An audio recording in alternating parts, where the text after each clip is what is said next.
Coucou tout le monde, aujourd'hui petit tuto vidange. Alors il me semble que je vous l'avais fait. Alors pour les Renault Twingo année 2006-2007, pour faire la réinitialisation, vous coupez le contact, vous le remettez, vous vous remettez au kilométrage et vous restez appuyé constamment. Et vous allez voir que ça va se remettre directement à zéro. Voilà, hop. Moi je viens de le faire parce que je suis en train de faire la vidange. Voilà, hop, c'est à 20 000. Alors pour les Renault Twingo, bon, la mienne elle a 250 000 km. Alors pour les voitures qui ont plus de 150 000 km sur les Renault Twingo, aussi bien essence diesel, alors moi j'ai dépassé un petit peu, généralement c'est tous les 20 000 km. Voilà, moi c'est tous les 20 000 km, sauf que moi je le fais tous les 7-8 000 km maximum. Ne faites pas les 20 000 km comme indiqué, pour la simple et bonne raison que vous allez avoir énormément de détritus dans votre huile, etc. Faites-le toujours dans les 7-8 000 km maximum. Alors là, ce que je suis en train de faire, moi je vais vous expliquer ce que je suis en train de faire. Comme moi, c'est ni plus ni moins qu'en fait une huile de rinçage. Enfin, rinçage. Voilà. Alors attention. Moi, j'ai pris celle-ci de la 5, c'est pas de la 5,30, normalement c'est de la 5,40. On s'en fout. Tant que c'est de la 5W, soit 30 ou 40, faut surtout pas dépasser le 5. W pour water. Ou welter, enfin je sais plus. Et du coup, moi je mets ça et je vais faire seulement que à peu près 1500-2000 km maximum. Je vais la rincer pour après mettre mon huile définitive. Voilà. Alors du coup, là je suis en train de vidanger. Là, je suis en train de vidanger mon huile. Toujours moteur très chaud. Moi, je roule toujours 10 minutes, un quart d'heure et voilà. Alors, ce que vous voyez là, ce n'est pas de la mayonnaise, ce n'est pas un joint de culasse, puisque si j'aurais un joint de culasse, je fais attention parce que là, je viens de rouler 20 minutes avec la voiture, l'huile, elle est très chaude. Surtout, faites pas ce que je fais. Voilà, là, vous voyez mon bocal. Je n'ai aucune mayonnaise. Là, c'est en fait, si vous voulez, ce que vous voyez là, c'est ni plus ni moins que la condensation avec l'huile. Et du coup, ça fait comme de la mayonnaise, comme un joint de culasse, mais pas du tout, du tout, du tout. Alors du coup, je suis en train de faire couler mon huile. Comme vous pouvez voir, très difficilement. Voilà. Elle est encore en train de couler en goutte à goutte. J'attends qu'il n'y ait plus du tout une goutte d'huile pour vraiment en remettre. Ce que vous pouvez faire, c'est que là, quand ça coule, vous mettez un petit peu d'huile par-dessus que ça coule et après que ça puisse couler. Regardez. Là, j'ai un fond d'huile de celle-ci. C'est celle que j'ai fait la vidange dernièrement sur la dernière vidéo. Regardez, ce que vous pouvez faire, c'est ça. Histoire de rincer un peu toute la merde. Voilà. Vous mettez un tout petit peu comme ça. Ça va couler dans le bac. Et voilà. Voilà. Ça coule directement. Ça fait que s'il y a quelques petites merdes ou quoi que ce soit, tout va partir. Et je vais vous montrer pourquoi il est hyper important de faire des vidanges réguliers et pour éviter tout type de merde, de dépôt d'huile ou quoi que ce soit. Sans compter que le mois prochain, je vais acheter le produit Megarun pour nettoyer tout ce qui est les internes, pistons, soupapes, joints de queue de soupape, etc., etc. Comme ça, je vais repartir sur un moteur nickel. Et tout ce que vous voyez ici, tout ça, c'est de la saleté.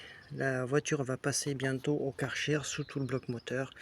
Surtout, alternateur à bien, évidemment, protéger. Boîtier ECU. Voilà, boîtier, putain, on voit que ça y est, voilà. Boîtier ECU, toujours bien protégé. Vous avez les cosses qui sont juste ici. Un petit peu d'eau peut tout vous foirer. Là, il y a la coque. Vous mettez juste un petit morceau de papier, enfin de plastique, et voilà. Mais surtout le CU et l'alternateur toujours bien protégé. Au niveau d'ici, comme il y a un bouchon exprès, faut faire attention.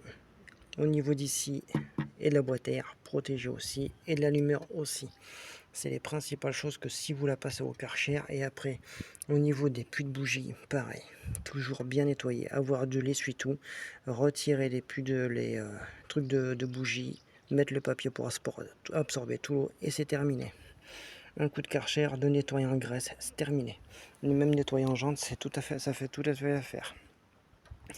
Du coup, j'attends que ça finisse de couler. Je vous montre le résultat final de l'état de l'huile après plus de 10 000 ou 11 000 km. A de suite.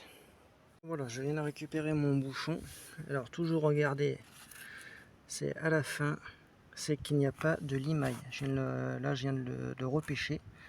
Voilà, toujours regarder sur le bouchon qu'il n'y a pas de limaille dessus. Comme là, il n'y a pas de limaille. C'est juste de la saleté, on peut voir sur le doigt. Voilà, ça finit encore de couler. Alors du coup, bien ressuyer le bouchon et surtout au grand, toujours changer, c'est le joint, comment dire, de bouchon. Le joint de bouchon de Karcher, toujours le changer. Moi je l'ai pris comme ça en métal, avec le joint comme ça, serti à l'intérieur, c'est le meilleur. Bon après les joints en machin là c'est pareil. Toujours bien nettoyer. Voilà, toujours bien le nettoyer. Là, comme il est ultra bouillant, parce que mon huile elle est ultra bouillante, parce que je viens de rouler avec, je vais tirer un peu dans la gueule. Voilà.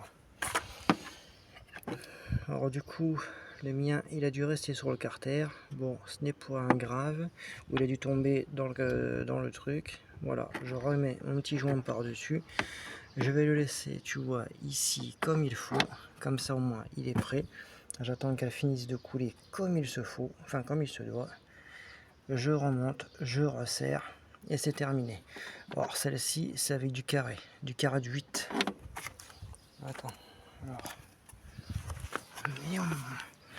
Voilà. Pour les Renault Twingo, c'est du carré de... Tac. Il est où ce con? Voilà, du carré de 10. Voilà, c'est avec du carré de 10. Voilà. Celui-ci pour le retirer. Là, il coule encore. Là, il faut encore du goutte à goutte. Alors du coup, dès que c'est terminé quasiment le goutte à goutte, eh ben, j'ai plus qu'en fait à remettre le bouchon, je resserre, je remets l'huile. Là, je démarre pour que le niveau il se fait, faire le filtre en même temps. Le filtre il est ici, quasiment au-dessus du cardan. Très casse-couille à faire.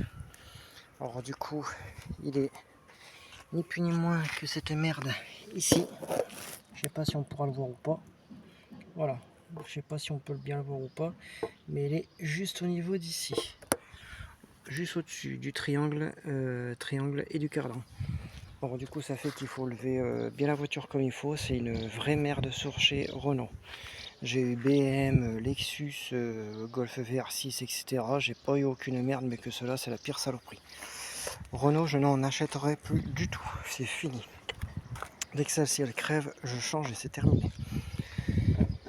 Alors une fois que l'huile est bien refroidie, je le nettoie correctement, soit avec du nettoyant frein, soit avec un bon coup de chiffon. Là je n'ai pas un pet de limaille, je n'ai rien du tout. On retire la jauge d'huile, pareil, on nettoie bien la jauge d'huile et c'est reparti mimile. Là je nettoie tout, dès que c'est fini je remets en huile et je vous montre le résultat. Bon voilà, alors du coup je viens de mettre mon huile et vous avez comme d'habitude des petits repères. Tout ce qui est strié c'est du mini, moyen, maxi. À surtout pas dépasser le maxi, parce qu'autrement ce qui va se passer c'est que déjà votre moteur il va pas aimer. L'huile, au lieu de lubrifier, elle va mousser comme du savon. Vous perdez votre lubrification et vous pétez votre moteur pour toujours. Vaut mieux ne pas en mettre, vaut mieux en mettre moins que trop. Alors du coup là j'attends que l'huile elle retombe. Voilà, quelques petits va-et-vient, hop, et je regarde et je vois que si j'arrête de trembler c'est pas évident, que je suis presque au niveau du maxi. Alors du coup c'est largement suffisant, mon niveau il est fait, sans compter que ma voiture elle est en pente parce que mon bouchon il est à l'arrière du Karcher et il est non au milieu. Du coup ça fait que c'est faussé, vaut mieux que j'en mette la moitié ou le 3/4. Je remets ma voiture droite, je refais mes niveaux et c'est fini. Là je vais faire tourner ma voiture et vous pouvez voir que la mayonnaise, comme j'ai mis mon huile, du coup la mayonnaise elle est tombée. Ce n'est absolument rien du tout, ne vous inquiétez pas, c'est pas un joint de culasse. Si vous auriez un joint de culasse, votre huile elle serait pas blanche, enfin votre huile elle serait pas noire de saloperie. Ça c'est très bien, forcément ça va être pompé avec le torchon. C'est rien, ça se met à la machine.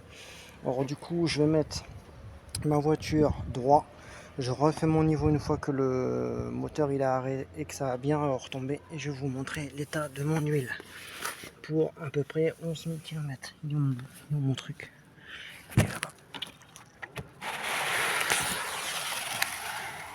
Voilà mon huile après 11 000 km. Je vais me mettre à l'ombre, ce sera mieux. Voilà. Voilà mon huile après 11 000 km. Voilà, dégueulasse. Elle est encore bonne.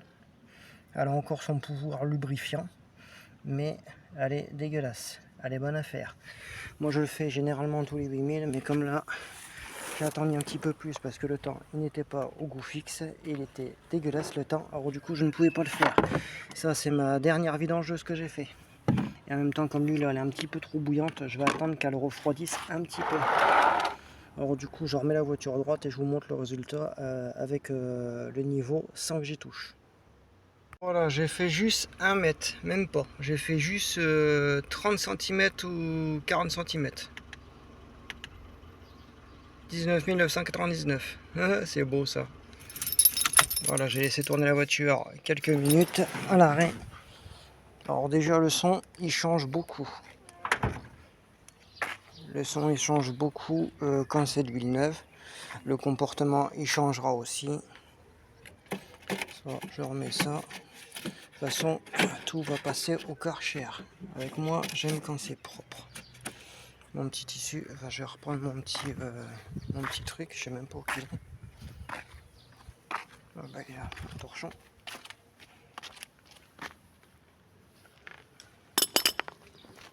Voilà.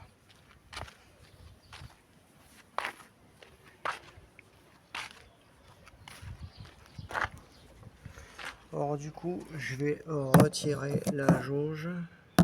Si le téléphone il se casse pas la gueule, ce sera mieux. Là, je vais ressuyer parce que comme l'huile elle a monté, elle a redescendu et tout ça.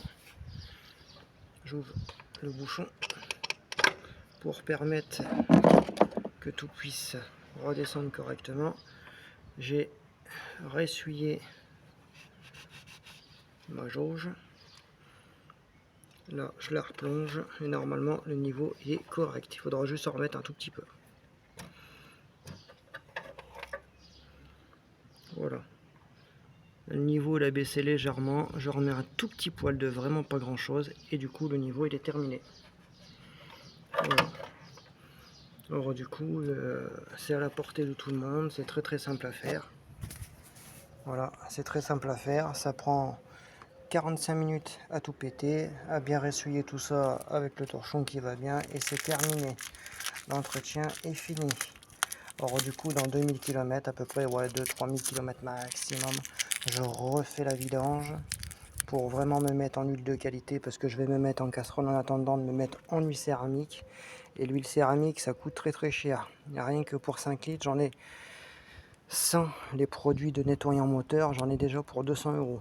Avec les nettoyants avant vidange, j'en ai pour 250 à 280 €.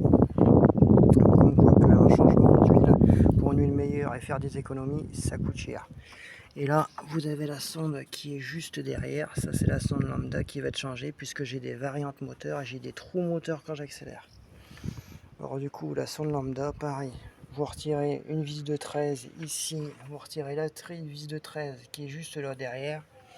Vous retirez la boîte à air, vous retirez, ça doit être du 21, il me semble que c'est une clé de plate de 21, et vous y accédez et c'est fini. Vous remettez l'autre, vous remettez le joint, pas besoin de mettre, faut bien nettoyer en fait, c'est l'embase, voilà, avec du nettoyant frein. Vous pouvez mettre pas du frein filé, de la graisse cuivrée pour avoir un meilleur contact, et c'est tout. Comme ça au moins ça évite, et regardez. Alors du coup, il y a toujours un petit peu cette mayonnaise là, c'est rien du tout. Voilà, moi je repousse tout. Voilà, moi je repousse tout, je nettoie tout comme ça vraiment correctement, comme ça au moins c'est fait. Hop. De toute façon, ça va partir dans le bloc moteur, on s'en fout. Voilà, regarde. Voilà, t'as vu, je nettoie tout. Regarde, mon petit réservoir, enfin mon petit récupérateur d'huile, je le nettoie aussi correctement.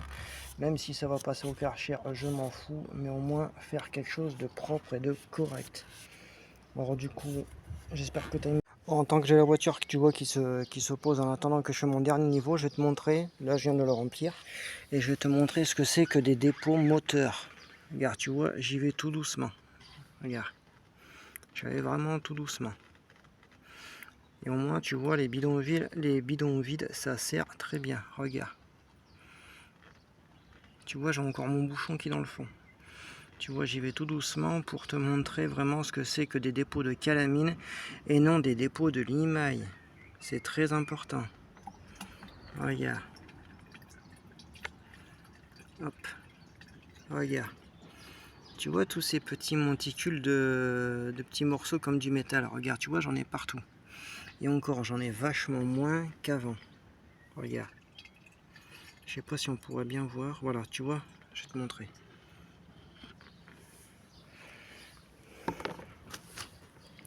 Non, on pourra peut-être bien voir. Tu vois, tous ces petits trucs là, on dirait, tu vois, comme du métal.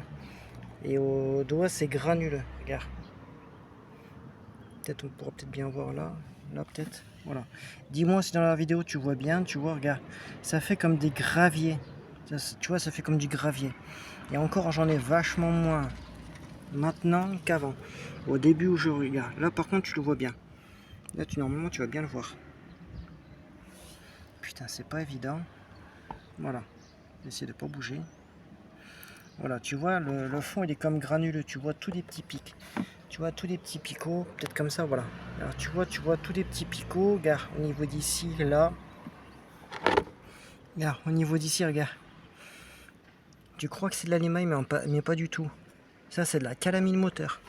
Et c'est non de la limaille. Ce serait de la limaille. Regarde, tu en vois, regarde. T'as un gros morceau de limaille. Voilà. Ça, c'est pas de la limaille, c'est de la... Ça, c'est pas de la limaille, c'est de... Ah, putain, je viens de te le dire. De la calamine. Ce serait de la limaille, ce serait sur ton bouchon, puisque moi j'ai un bouchon aimanté. Ce serait de la limaille, ça, de toute façon ça resterait dessus. Moi j'ai de la boue moteur et moi j'ai de la calamine. Alors du coup, il faut bien prendre ça en considération. Et toujours faire attention. C'est pour ça que moi mes vidanges, je les fais toujours avant et non après. Et il faut toujours faire avec son huile chaude et non froide. Puisque quand on fait la vidange froide, tous les saloperies comme là, tous les morceaux de calamine qui sont ici vont rester dans le fond du carter et ne seront pas en suspens lors de la vidange avec de l'huile chaude. À bien faire attention. Là on le voit bien par contre. Là on voit bien tous les petits morceaux de limaille, tous les petits saloperies. Regarde. Là par contre on le voit bien là. Tu vois? Tout ça c'est de la calamine. Voilà. Alors du coup, il faut faire très attention. Allez, si je t'ai appris quelque chose, bah écoute, dis-le moi dans les commentaires. Allez, ciao ciao.